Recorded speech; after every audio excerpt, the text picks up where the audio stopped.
जय माँ इंद्राक्षी, जय अम्बे। इंद्राक्षी धाम में दर्शकों आप सभी का हम हार्दिक स्वागत करते हैं।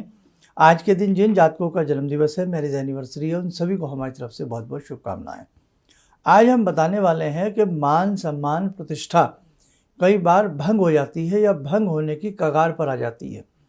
तो खोया मान सम्मान या प्रतिष्ठा भंग होने का भय हो, आपका मान सम्मान खत्म सा हो रहा हो, घर से, परिवार से, समाज से, मित्र से, कहीं से भी, तो उसके लिए हमें क्या करना चाहिए और किस प्रकार से करना चाहिए, तो ये सारी जानकारी इस अंक में हम देने वाले हैं। अब देखो, हमारा मान सम्मान भंग क्यों होता है, उसके कई कारण हैं। यदि जातक की जन्म पत्रिका में उसके बुध कमज़ोर पड़ जाएं, उसके सूर्य कमज़ोर पड़ जाएं, तो जातक का मान सम्मान भंग होगा। बुध अत्यधिक कमज़ोर पड़ेंगे तो आपको वाणी दोष लग जाएगा।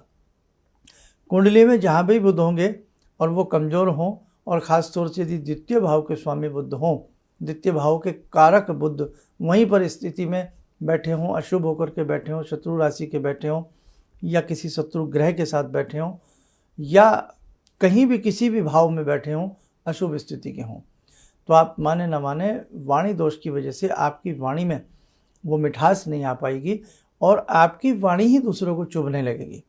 कई बार हम अपनी तरफ से बहुत अच्छा किसी के साथ बिहेव करते हैं, बातचीत करते हैं, लेकिन हमारी बात उनको खलने लगती है, हमारी बात उनको पसंद नहीं आती है। हम किसी भी सभा में जाएं, महफिल में जाएं, कहीं भी जाएं, एक दौर कई बार ऐसा आता है कि मानो कोई हमें पसंद ही नहीं करता, मानो हमारी बात का कोई वजूद ही नहीं है। ये स्थिति व्यक्ति की बन जाती है, घर, परिवार, बाहर, सोसाइटी, कहीं पर भी। तो उस स्थिति में आपकी जन्म पत्रिका के बुध कैसे हैं, आप किसी विद्वान को दिखावें। सूर्य कैसे हैं, किसी विद्वान को दिखावें। कई बार किसी व्यक्ति का कोई एग्ज़ाम ऐसा होता है जो बहुत डिस्कशन के साथ होता है।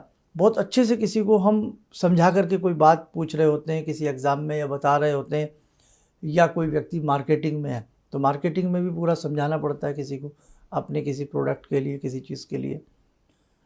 तो वहाँ पर भी आपकी वाणी नकार दी जाती है, आपकी वाणी का असर नहीं आता। एक व्यक्ति कम शब्दों में बड़ी बात कह जाता है और एक व्यक्ति बहुत सारे शब्द यूज़ करके भी कुछ नहीं कह पाता। तो भैया देख लें, अगर जिनके पास कुंडलियाँ नहीं तो हो सकता है उनकी हथेली में, उनके बुध में कमजोरी हो, उनके सूर्य में कमजोरी हो। ये बात तो समझ में आ गई। अब हम आपको आज के लिए एक ही चीज़ बताएंगे। ऐसी चीज़ के लिए एक तो आप क्या करें, सूर्य की साधना करें। सूर्य की साधना अमोघ फल प्रदायिनी मानी जाएगी आपके लिए। ऐसी स्थिति में जातकों को गायत्री मंत्र पढ़ना चाहिए और गायत्री मंत्र के साथ साथ उन्हें आदित्य हृदय स्तोत्र पढ़ना चाहिए। दो बातें ध्यान रखें, गायत्री मंत्र पढ़ें और आदित्य हृदय स्तोत्र पढ़ें। गायत्री मंत्र एक तो ये होता है कि हमने पढ़ा 2 मिनट, 3 मिनट, 4 मिनट, 5 बार, 11 बार, एक तो ये तरीका होता है लोगों का, अमूमन यही होता है। इससे बात नहीं बनेगी। ये तो वो वाली बात हो गई, एक कहावत सुनी होगी आपने, ऊँट के मुंह में जीरा। क्या मुंह बहुत बड़ा है लेकिन खाने के लिए उसके मुंह में जीरा डाल दिया, अब जीरे से क्या होगा उसका। तो वही वाली बात है कि भैया ग्रह बहुत ख़राब हैं, कमज़ोर हैं, और आप क्या कर रहे हैं, बस 1 बार पढ़ लिया, 5 बार पढ़ लिया। अमूमन लोग ऐसे ही करते हैं कि 11 बार मैंने ये शिव मंत्र पढ़ लिया, 15 बार मैंने ये पढ़ लिया, 24 बार मैंने गायत्री पढ़ ली, और फिर कुछ याद आ गया, एक मैंने हनुमान चालीसा पढ़ ली, फिर कुछ बेचारे भूल भाल के याद आ गया, अरे हाँ ये भी पढ़ लो। तो ऐसा लोग बहुत करते हैं। लेकिन अच्छे रिजल्ट के लिए बच्चों अच्छे तरीके से साधना करनी पड़ती है। अब ऐसी स्थिति जो किसी के साथ बनी हो, मान सम्मान ख्याति धूमिल हो रही हो, आप गायत्री मंत्र की कम से कम 3 या 5 माला करिए। और 5 माला करने के उपरांत, और ऐसे भी बहुत साधक हैं जिन्हें माला करनी नहीं आती, तो माला करनी नहीं आती तो बेटे आप अंदाजे से 25 मिनट, आधा घंटा गायत्री मंत्र पढ़ो। एक सही साधक आधे घंटे में बहुत आराम से 5-6 माला कर लेता है, बहुत आराम से कर लेता है। अब किसी से अगर आधे घंटे में भी 5 माला नहीं हो पा रही हैं तो वो अपनी स्पीड का अध्ययन करे, या तो कुछ गलती कर रहा है। और कोई व्यक्ति आधे घंटे में माला कर रहा है 10, तो वो भी गलत है, उसकी स्पीड बहुत ज़्यादा जा रही है, उसमें भी दिक्कत है। तो कुल मिलाकर के जो सही अनुपात आया है वो आधे घंटे में 5 या 6 माला का ही अनुपात अच्छे से आता है। बाकी तो भैया मुंह है, कितनी तेजी से बोल लो, कितना मंदा बोल लो। उपांशु करें, वाचिक करें, मानसिक करें, ये आप पे डिपेंड करता है कि आप किस विधि से करना है। बोल बोल के करना है, मनी मन करना है, हल्के से होठ फरफरा करके करना है, जैसे आप करना चाहें, होठ हिला करके कर लें हल्का हल्का। 5 माला गायत्री मंत्र की और उसके तुरंत बाद बहुत प्यार से आदित्य हृदय स्तोत्र, बहुत प्यार से आप बेटा 5 महीने करके देखो। हम आपको एक बहुत बड़े विश्वास के साथ ये बात कर रहे हैं, 5 महीने में आपको जादू दिखेगा। और एक अपने और मान सम्मान को वर्धन के लिए भगवती का बहुत सुंदर मंत्र कितनी बार बताया, अनेकों बार बताया ना। ज्ञानी नाम अपि चेतांसी देवी भगवती ही सा बलादकृष्य मोहाय महामाया पृच्छति। चलते फिरते उठते बैठते इस मंत्र को पढ़ते रहिएगा, या इस मंत्र की भी एक माला ऐड कर लीजिएगा।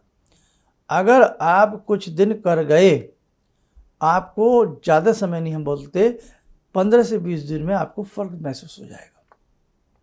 कैसे? आप कोई कहे साहब आज ही मैं माला लेके बैठा और आज ही भगवान आ जाएं, बोलो बेटे क्या इच्छा है, ऐसे तो नहीं होता ना।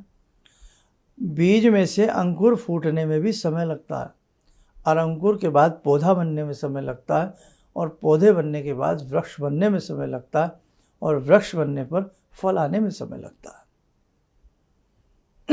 आज क्या स्थिति हो गई है साधक की, छोटे मोटे टोटकों के चक्कर में पड़ा हुआ है, होगा कुछ भी नहीं, आप लिखवा लो हमसे। वो क्या चक्कर में रहते, बस आज ही पौधा लग जाए, आज ही उस पर पेड़ लग जाए, आज ही पत्ते आ जाएं, आज ही उस पर फल लग जाए, और आज ही मैं खा लूँ। ये स्थिति हर व्यक्ति की बनती जा रही है, मतलब उसको तुरंत चाहिए सब कुछ, एकदम रेडी टू मूव बस। तो भैया ऐसा नहीं होता, ये दिमाग की बातें होती हैं। कहीं कहीं तुक्का लग जाए आपका, किसी छोटे मोटे टोने टमकों को करके, मैं कह नहीं सकता, लेकिन 99.99% ऐसा नहीं होगा, ये आप ध्यान रख लें, ऐसा नहीं होता।